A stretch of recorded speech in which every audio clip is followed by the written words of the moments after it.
Tube Tamil cinema news. அருள்நிதியை வெட்கப்பட வைத்த பூர்ணா. வம்சம், மௌனகுரு படங்களை தொடர்ந்து அருள்நிதி நடிக்கும் படம் தகராறு. இந்த படத்துக்கு டைட்டில் வைப்பதில் ஆரம்பத்திலிருந்தே தகராறு தானாம். 4 திருடர்களை பற்றிய கதை என்பதால் பகல் கொள்ளை என்று வைத்தார்களாம்.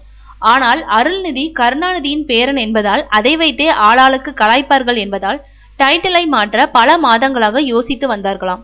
தினம் தினம் ஒரு பேப்பரில் தனக்கு தோன்றும் டைட்டில்களாக எழுதி வந்து கொடுத்தாராம் இயக்குனர். ஆனால் அப்படி கொடுத்த டைட்டில்கள் யாருக்குமே பிடிக்காமல் போக, என்ன இது, இந்த படத்துக்கு டைட்டில் ரெடி பண்றதுல ஆரம்பத்துல இருந்தே தகராறா இருக்கே என்று ஒருவர் சொல்ல, இதுவே நல்லா இருக்கு, படத்துல அங்கங்க போய் தகராறு பண்ற ஆளாதானே அருள்நிதி நடிக்கிறாருன்னு முடிவு செய்து அதையே உறுதிப்படுத்திட்டாங்களாம். இந்த படத்தில் இதுவரை பார்த்த அருள்நிதியிலிருந்து முற்றிலும் மாறுபட்ட நடிகரை பார்க்கலாமாம். ஆக்ஷன், காதல், காமெடி என்று அனைத்து ஏரியாவிலும் கலந்து கட்டி அடித்திருக்கிறாராம் அருள்நிதி. அதோடு காதல் காட்சிகளில் பூர்ணாவிடம் ரொம்பவே வழிந்திருக்கிறாராம்.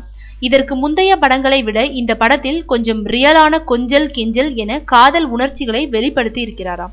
இது பற்றி பூர்ணா கூறுகையில், அருள்நிதிக்கு ஜோடியாக நடிக்க வேண்டும் என்று சொன்னதும் அவரது உயரம்தான் முதலில் என் கண்முன்னே வந்தது. ரொம்ப உயரமா இருப்பாரே, அவருக்கு ஜோடியாக குள்ளமான நாம் நடித்தால் காமெடியாகி விடுமே என்றுதான் பயந்தேன்.